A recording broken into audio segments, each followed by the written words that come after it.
진설 예배 나오신 청년 여러분, 주님의 이름으로 환영하고 축복합니다. 오늘 예배 가운데 하나님의 크신 은혜가 있기를 간절히 소망합니다. 먼저 말씀을 받겠습니다.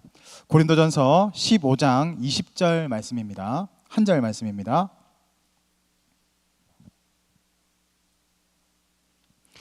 고린도전서 15장 20절 말씀, 부활의 첫 열매라는 제목으로 하나님의 말씀을 받겠습니다. 고린도전서 15장 20절 말씀, 우리 다 같이 한 목소리로 받들어 읽겠습니다. 시작. 그러나 이제 그리스도께서 죽은 자 가운데서 다시 살아나사 잠자는 자들의 첫 열매가 되셨도다. 아멘. 우리 옆에 있는 분과 이렇게 인사했으면 좋겠습니다. 예수님을 통해서 구원의 길이 열렸습니다. 예수님을 통해서 구원의 길이 열렸습니다. 오늘은 부활절입니다. 사망 권세를 이기신 예수님께서 부활하신 것을 기념하는 날입니다. 오늘 린나 월십팀이 너무 아름다운 찬양을 몸 찬양을 드렸죠. 저 너무 은혜 많이 받아서 오늘은 제가 보면서 오늘 설교를 빨리 맞춰도 되겠다. 은혜가 있어서 네. 원래 1시간을 준비했지만 짧게 할 수 있도록 하겠습니다. 자, 우리 호주에 가면 앨리스 스프링 파크라는 곳이 있습니다. 앨리스 스프링 파크라는 이 공원은 캥거루를 보호하는 그런 구역입니다. 호주는 캥거루가 많잖아요. 캥거루가. 그래서 많은 자원봉사단들이 이 캥거루를 위해서 봉사를 하러 온다는 거죠. 그런데 어떤 사람이 새로 온 자원봉사자가 이제 오게 된 거예요. 이제 자원봉사를 하기 위해서 왔는데 갑자기 저기 멀리서 캥거루 하나가 확 점프해서 오고 있더래요. 근데 자꾸 자기한테로 막 돌진하더래. 그러니까 너무 무섭잖아요. 캥거루가 아시죠? 이 권투를 되게 잘하지 않습니까? 그러니까 이게 공격하는 줄 알고 되게 놀라서 피하려고 했는데 옆에 있는 분이 그거 아니라고 지금 캥거루가 당신을 안아주러 오는 거다고 얘기를 합니다.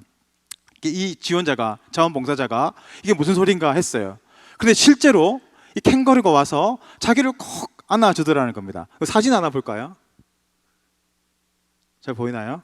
자, 캥거루가 지금 안아주고 있어요. 희한하죠? 이 표정을 보면 되게 포근해요, 표정이. 자, 희한하다. 어떻게 캥거루가 사람을 이렇게 포옹해 주지?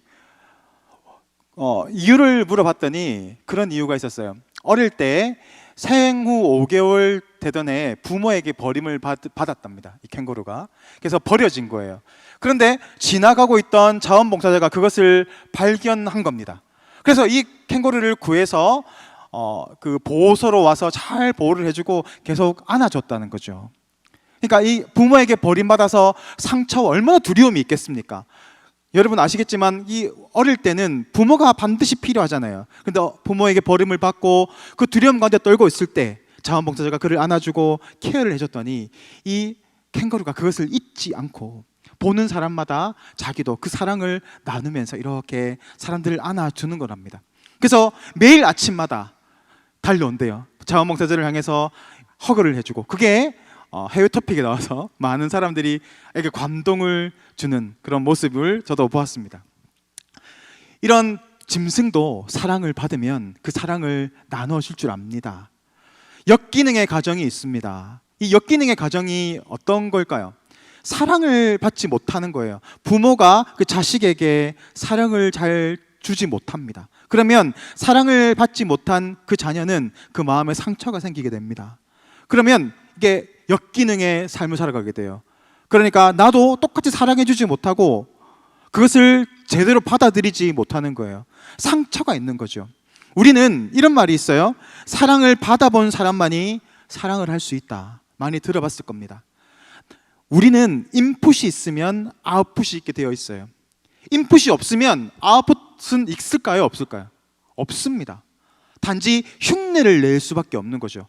내가 사랑을 받았으면 그 사랑이 흘러가게 되겠지만 사랑이 내 안에 받지 못한다면 나갈 게 없어요. 그러니까 뭐가 자꾸 나갑니까? 위선적인 사랑이 되는 거예요. 잘못된 삐뚤어진 사랑으로 가게 되는 겁니다. 그러니까 사랑은 하는데 잘못된 사랑으로 자꾸 받아들이는 거죠. 사랑을 하면 꼭 육체적인 사랑이 있어야 돼. 그러니까 우리 관계를 해야 되고 잠자리를 해야 되고 그런 것들로 자꾸 잘못된 방향으로 나아가게 되는 겁니다. 근데 진짜 사랑은 물론 육체적인 사랑도 중요한 거지만 더 중요한 사랑이 많이 있거든요.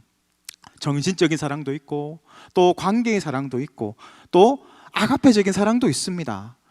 그런 사랑들이 흘러가야 되는데 그런 사랑들이 흘러가지 못하면 그 사람은 삐뚤어지기 시작합니다. 두 가지 현상으로 나타납니다. 첫 번째는 내면으로 막 들어가기 시작해요. 이런 사랑이 우리 안에 있지 못하면 내면에서 자꾸 삐뚤어진 자아상이 생기게 됩니다. 나는 사랑받기에 합당한 사람이 아니야. 나는 그런 존귀한 존재가 아니야. 당신은 사랑받기 위해 태어난 사람. 그러면 그것을 받아들이지 못합니다. 견디지 못해요. 그 자리를 자꾸 벗어나요. 사랑해요. 옆에 친구들 안아주세요. 그러면 못 안아요. 자기는 그런 가치가 없다라고 생각합니다. 그러니까 자기 자신에 대한 혐오감이 생기게 되고 나중에는 반드시 무기력증으로 나타납니다. 그러니까 아무것도 하지 않아요. 침대에서 벗어나지 못해요. TV 보면서 그냥 하루를 그냥 보내버립니다. 그런 무기력증으로 나타나는 경우가 있고 반대는 외부적으로 표출되기도 합니다. 그래서 잘못된 사랑을 아까 얘기한 것처럼 잘못된 삐뚤어진 사랑의 모습으로 나아가기도 하고 또 그것이 상처로 되어서 그 사람을 공격하고 아프게 합니다. 그러니까 관계가 어그러지기 시작하는 겁니다. 우리는 물론 부모님의 사랑을 많이 받을 수도 있겠지만 또 그렇지 못할 경우도 있어요. 그런 가정 가운데 살아갈 수도 있습니다. 그렇지만 우리가 그런 가정 가운데 엮이는 가정 가운데 살아간다고 할지라도 하나님을 깊이 만나고 인격적인 체험을 하게 된다면 그 하나님의 사랑으로 얼마든지 극복이 가능하게 됩니다. 그래서 제가 아는 그 후배 중에 한 명이 얼굴이 너무 예뻐요. 그리고 참 착해. 성격도 너무 쾌활해. 그러니까 이 자매 주위에는 항상 남자들이 있었어요. 근데 이 자매가 약간 엮이는 가정에서 태어난 거예요. 그러니까 이 사랑을 자꾸 갈구하게 되는데 누군가에 자꾸 남자가 없으면 견디지 못하는 거예요. 그러니까 남자가 헤어지면 그때부터 불안하기 시작하는 거예요. 나는 나의 사랑이 자꾸 채워지지 않으니까 그때부터 불안 증세가 일어나는 거죠. 그래서 자꾸 남자를 자꾸 만나고 다니는 거예요. 그러니까 이 남자가 버림받으면 또 다른 남자를 또 만나요. 자, 그래서 생각해 보십시오. 이 버림받는 게 두려워지니까 어떻게 하게 돼요? 자꾸 남자의 요구에 자꾸 응하게 됩니다. 그러니까 어떻게 돼요? 문제들이 생기게 되는 거예요. 그래서 너무 안타까워요. 제가 너무 아끼는 후배였는데 낙태를 2번이나 했어요. 왜냐하면 버림받는 게 싫으니까. 무서우니까. 그러니까 남자가 요구하는 대로 그냥 따라가는 거예요. 그러니까 자기 몸이 망가지고 자기 인생이 망가지기 시작하는 겁니다. 이게 바로 우리가 사랑이 공급되지 못하면 우리 가운데 일어나는 현상입니다. 그런데 이 친구도 하나님을 만났어요. 깊은 하나님 인격적인 그런 경험을 체험하게 되면서 이제는 남자가 아니라 하나님께 그런 사랑을 공급받고 이제는 그래서 지금 교수가 됐어요. 미국에 나가 있어요. 얼마나 하나님의 사랑이 임하면 그 사람이 회복이 되는 거예요. 망가졌던 그 인생들이 회복이 되기 시작하면서 하나님 주신 비전을 가지고 나아가게 되는 인생으로 살아갑니다. 그게 실제로 일어나게 되는 겁니다. 이런 여인이 있었지 않아요? 성경에? 누굽니까? 바로 사마리아 우물가에 있던 그 여인입니다. 이 여인도 어디서 그것을 찾습니까? 남자에게서 찾는 거예요. 그런데 5 남자를 만나고 지금 만나는 남자에게도 참 만족을 누리지 못해요. 그 남자의 사랑을 받아요. 사람들의 인정을 받아요. 그러함에도 불구하고 채워지지 않는 무언가가 있어요. 근데 그것을 놓아버리지 못하는 거예요. 내가 이걸 놓아버리면 나는 큰일 날 것 같아. 나는 그냥 주저앉을 것 같아. 그래서 이것을 놓지 못하고 살아갑니다. 그런데 이 여인이 예수님을 만납니다. 사실 이 여인이 은혜를 간구하는 그런 마음이 있었어요. 성경을 보면 예수님에게 이렇게 질문하거든요. 예수님, 우리가 어디에서 예배해야 합니까? 자기가 예배를 했다는 거예요. 지금 그 야곱이 있었던 그 우물이 있었던 그곳에서 예배를 드렸어요. 그런데 그곳에서 하나님을 체험하지 못한 거예요. 그러니까 생각한 거죠. 남유다의 예루살렘 성에서 예배를 드려야 하나님을 만나줄까? 그는 생각했습니다. 자신의 은혜의 공급원이 어디였던 겁니까? 바로 이 예배의 장소에서 찾고 있었던 거예요. 그러니까 그곳에서 만족을 누리지 못하고 은혜가 채워지지 못하니까 자꾸 다른 남자에게서, 사람에게서, 다른 어떤 것에서 자꾸 그 사랑을 찾으려고 하는 현상이 일어나는 거죠. 근데 예수님께서 말씀하시잖아요. 이곳에서도 말고 예루살렘에서도 말고 지금 뭐라고 이야기하십니까? 영과 진리로 예배할 때가 있을 것이다 라고 이야기합니다. 영과 진리로 예배하는 것, 그게 바로 뭡니까? 영과 진리, 바로 이때라 라고 말씀하시는데, 바로 예수님께서 그 여자를 만나 주실 그때를 이야기하는 겁니다. 그러니까 우리가 예배를 하게 되는데, 영과 진리로 예배를 하게 되는데 언제요? 바로 이 예수님, 그러니까 장소의 문제가 아니었다는 겁니다. 어떤 탁월한 설교자가 와가지고 여러분을 감동시키고 눈물 흘리게 하고 막 웃게 해서 여러분이 변화되는 게 아니라는 겁니다. 아무리 불완전한 설교라고 할지라도, 또 그런 힘든 상황이라고 할지라도, 그런 상황과 환경이 아니라 예수님을 붙잡고 나아가면 하나님을 예배할 수 있는 자리로 나아가게 된다는 것입니다. 그리고 하나님을 만나게 되면 하나님이 나의 마음을 채워주신다라는 거예요.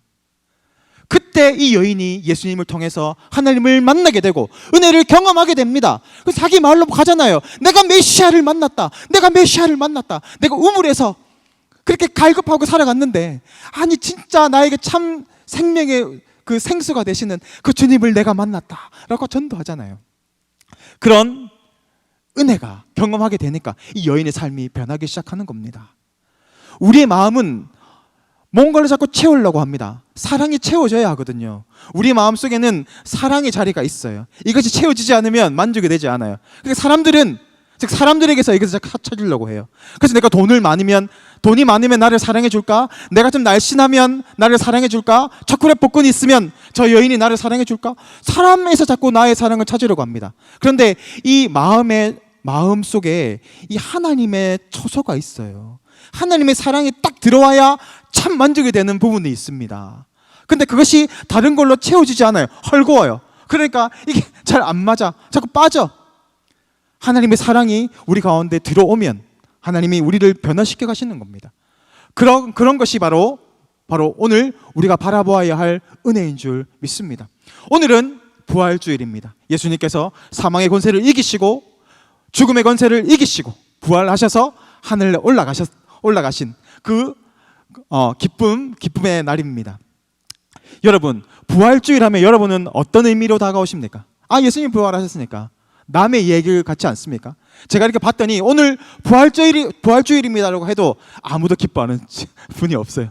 다 지금 이게 피곤해 쩔어 있어. 자, 여러분, 부활이 여러분과 어떤 관계가 있어요? 예수님이 부활하셨잖아요. 여러분에게 무슨 관계가 있습니까? 부활의 능력을 힘입으십시오 라고 이야기합니다. 부활의 능력이 뭐지요? 뭐가 부활의 능력입니까? 나중에 내가 죽어서 그래 다시 살아날 것, 막연한 그거 말고 여러분의 삶 속에서 지금 여러분이 느끼고 있고 여러분이 붙잡고 있는 부활의 능력이라는 것은 어떤 것입니까? 맞아요. 자, 그런데 여러분, 우리가 너무 막연한 거 말고 사실 신앙이라는 것은 여러분의 언어로, 여러분의 생각으로 붙잡는 것이 되게 중요해요. 막연한 부활, 새로운 삶으로 일어나는 것, 내가 거듭나게 되는 것, 그런 막연한 것이 아니라 여러분에게는 진짜 어떤 의미가 있습니까? 이 부활이 여러분의 삶을 변화시켜 가십니까? 여러분의 시각이 변화시켜 갑니까? 여러분의 삶의 패턴들이 변화가 됩니까? 그것이 아니라면 부활이 여러분에게 무슨 소용이 있습니까? 오늘 이 부활의 능력을 우리가 체험하기를 원합니다.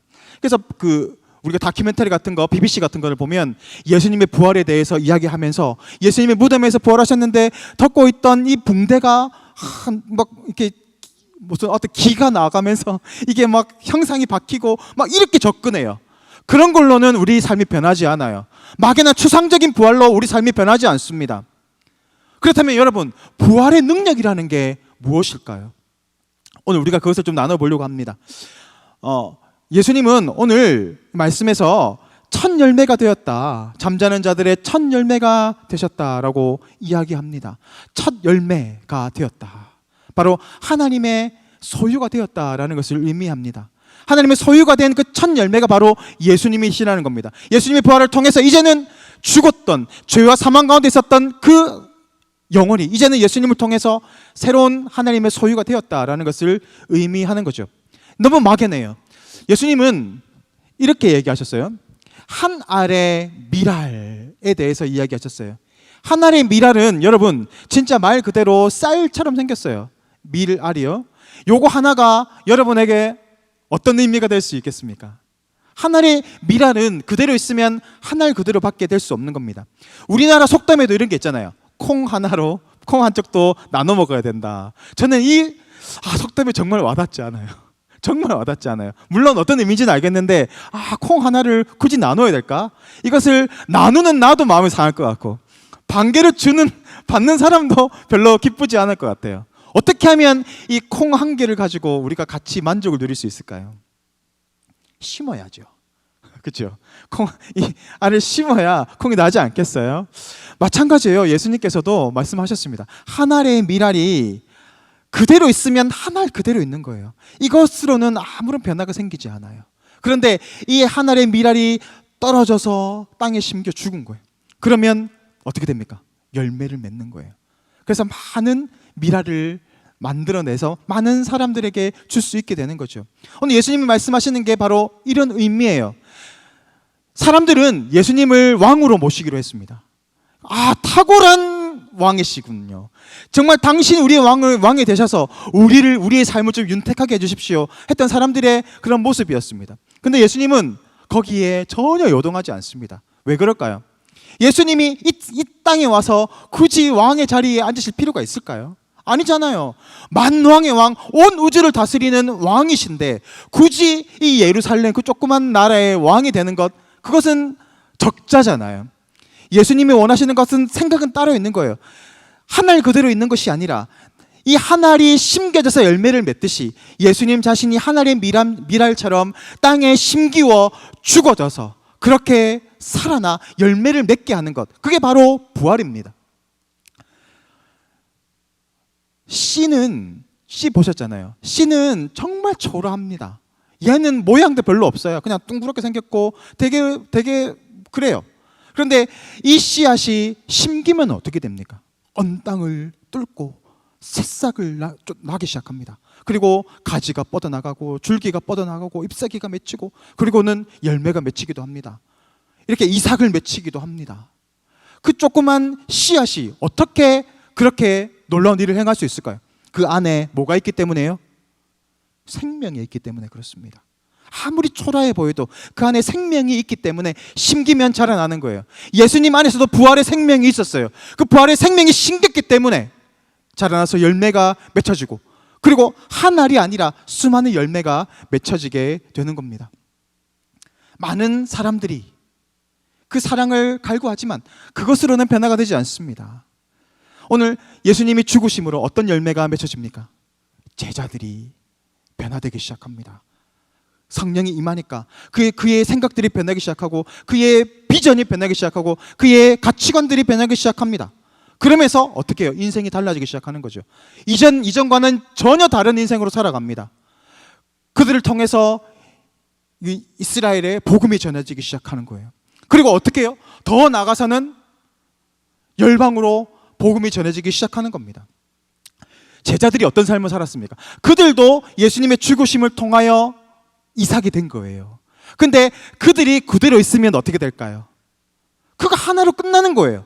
그런데 여러분, 우리가 성경을 보면 알겠지만 요한 빼고 나머지 제자들은 다 어떻게 됐습니까? 다 순교했어요. 그들 역시도 하나의 씨앗이 되어서 심겨졌어요. 죽음을 당했어요. 그러니까 그곳에 복음이 자라나기 시작하는 거예요. 기독교의 이 비밀은 이겁니다. 누군가가 죽어야 돼요. 누군가가 심겨져야 합니다. 희생되어야 합니다. 여러분이 지금 어떻게 이 모습까지 자랄 수 있었어요? 여러분 혼자 된 거예요? 아니잖아요. 여러분의 부모님이 여러분을 위해서 열심히 헌신하고 섬겨줬기 때문에, 여러분의 선생님들이, 또 목회자가, 또 여러 가지 모양으로 여러분을 섬겨줬기 때문에 여러분이 지금 이 모양으로 있는 거 아니에요? 누군가가 눈물로, 기도로 여러분을 위해서 헌신했기 때문에 여러분은 이 자리에 나와 있는 겁니다. 여러분 그저 나온 게 아니에요. 제자들도 그런 삶을 살았습니다. 우리나라도 마찬가지예요. 여러분, 이 나라가 어떻게 이렇게 복을 많이 받았습니까? 왜 그래요? 누군가가 자신의 생명을 심었기 때문이에요. 최초의 선교사가 누굽니까? 누구예요? 제가 갑자기 생각이 안 나요. 토마스 맞죠? 네. 이 제너럴 샤먼호를 타고 왔어요. 이분이 원래는 중국 선교사였거든요. 그런데 실패한 거야. 사역을 다 실패했어요. 그래서 다 내려놓고 있다가 조선인을 하나 만난 거예요. 그러면서 다시 불이 붙기 시작했어요. 내가 다시 조선에 가서 내가 이 복음을 전해야 되겠다. 그래서 엄청난 준비를 합니다. 한국말 배우기 정말 힘들잖아요. 한국말을 열심히 배웠어요. 예수 믿으세요 막 이렇게 배운 거예요. 그 얼마나 힘들겠어요. 그렇게 준비를 하고 성경을 막 모았어요. 그리고 수많은 계획들이 있었겠죠. 내가 이 성경을 가지고 이 조선인들을 내가 가르치리라, 그들을 내가 살리리라 생각했을 겁니다. 그런데 막상 왔더니 어떻게든 막 화살을 쏘고 배에 불을 질러요. 그리고 잡히는 거예요. 이 선교사님이 한 게 뭡니까? 없어요. 그냥 예수 하다가 창에 찔려서 죽은 거예요. 이 선교사님을 찔렀던 사람 이름이 박춘권이거든요. 이 사람이 나중에 이런 간증을 해요. 자기가 이 외국인 선교사를 창을 찌른 거예요. 다 찔렀어요.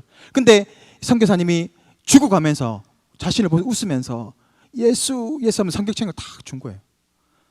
그러면서 이 사람이 내가 이 책을 받지 않을 수 없었다라고 나중에 간증을 해요. 그리고 이 박춘권이라는 사람이 그 성경을 읽고 나중에 회심하게 되는 거예요. 누군가가 핏부림이 있었기 때문에 지금 우리가 예수님을 믿는 이런 복된 나라가 된 겁니다. 누군가의 헌신이 있었기 때문에 지금 이 나라의 교회들이 세워지고 구원받는 사람이 생기고 있는 겁니다. 복음이라는 것이 그저 얻어지는 것이 아닙니다. 오늘 예수님께서 우리를 위해서 십자가에 못 박아 죽으셨습니다. 그리고 3일 만에 부활하셨습니다. 오늘 우리도 그러한 삶을 요구받고 있습니다. 우리도 죽어야 합니다. 어디서 죽어야 합니까? 여러분의 가정에서 죽어야 돼요. 여러분이 헌신해야 돼요. 여러분의 학교에서, 학업의 현장에서, 직장에서 여러분이 하나님 미랄이 되어서 죽어야 여러분이 가정이 변하고 여러분의 삶의 터전이 변하고 여러분의 주위가 변하게 되는 겁니다. 죽지 않고서는 아무런 변화를 얻을 수 없습니다. 지금 이 시대는 정말 소망이 없는 시대라고 합니다. 코로나 이후로 너무너무 심해졌어요. 그나마 동북교회는 아주 선전하고 있습니다. 지금 한국교회를 보면 정말 무너져가는 것이 두 눈으로 보입니다. 무너져 가고 있어요. 급속하게 무너지고 있습니다. 청년들의 이탈이 점점 가속화되고 있고 지금 다음 세대들, 그러니까 지금 중고등학생들, 초등학생들의 가속화는 더 심해요. 정말 눈에 띄게 심한 상태 가운데 있습니다. 이제 여러분이 이 교회의 중심에 그런 일을 할 일꾼이 되는 그때가 되면 여러분이 이 교회가 무너지는 그런 시대 가운데 여러분은 살아가게 될 겁니다. 그런 시대에서 우리가 어떻게 해야 될까요? 우리가 죽어지는 수밖에 없어요. 여러분에게 삶의 현장에서 더 헌신하고 더 기도하고 눈물 흘리고 엎드리는 수밖에 없습니다. 그때가 되어야 겨우 살아나게 될 겁니다. 오늘 주님은 우리에게 이 순교를 요구하시는 거예요. 그럼 저는 순교해야 되니까 중동으로 가야 되나요? 이슬람 국가로 가야 되나요? 아니에요. 우리가 꼭 목이 잘리고 꼭 죽어야 죽는 게 아니에요. 진짜 성경에서 말하는 죽음이라는 것은 이겁니다. 하나님을 나의 뜻으로 가지고 오는 게 아니라 내가 하나님의 뜻에 맞추어 가는 것, 그게 바로 죽음이에요. 여러분, 기도하는 게 쉽습니까? 기도하는 거 정말 힘들지 않아요? 10분 하면 할 얘기가 없죠. 5분 하면 얘기가 다 떨어져요. 하나님 뭔 얘기를 해야 될지 모르겠어요. 왜 힘들까요? 혼자 말 충분히 잘하고 있는데 기도는 힘들어요. 왜냐하면 이 육체를 죽이는 작업이기 때문에 그래요. 우리가 하나님의 뜻에 맞추는 것도 마찬가지입니다. 하나님의 뜻에 맞춰 가려고 하면 너무너무 힘들어요. 그가 우리 육체를 죽이는 작업이에요. 우리가 하나님 뜻에 온전히 맞춰 나가면 하나님 우리를 통해서 놀라운 일들을 이루어 가십니다. 내가 죽어지면, 그 하나님의 밀이 떨어져서 죽어지면 열매를 맺듯이 내가 죽어서 하나님의 뜻을 이루어가고 하나님의 뜻 순종하며 나아가고 기도와 눈물로 나아가면 하나님이 우리의 죽음을 보시고 우리를 통해서 놀라운 역사를 만들어 가시는 것입니다. 그러므로 우리가 나누었던 이 첫 열매, 부활의 능력이라는 것은 어떻게 얻어지는 겁니까? 내가 그리스도 안에 죽어질 때, 하나님의 뜻은 내가 나의 삶을 맞추어가고 순종으로 나아갈 때 하나님 우리 삶을 통해서 놀라운 일들을 행하여 가신다라는 것입니다. 오늘 우리가 이 부활을 다시 한번 생각했으면 좋겠습니다. 나는 부활의 삶을 살아가고 있습니까? 여러분은 예수님의 그 부활이 여러분의 부활과 동일되고 있습니까? 그 부활의 능력이 여러분 가운데 역사하고 있습니까? 그래서 날마다 그 기적과 역사가 여러분의 삶의 상식적인 일상이 되어가고 있습니까? 그것이 없다면 오늘 이 시간 우리가 다시 한번 결단하기를 원합니다. 주님, 내가 부활의 삶을 살아내겠습니다. 내 생각과 내 욕심이 아니라 하나님의 뜻에 순종함으로 나아가겠습니다. 그렇게 우리의 자아가 죽어지고 내 욕심이 죽어지고 온전히 묻힐 때 하나님 나의 삶을 통하여서 놀라운 일들을 행하여 가실 줄 믿습니다. 그런 결단이 우리 가운데 있기를 간절히 소망합니다.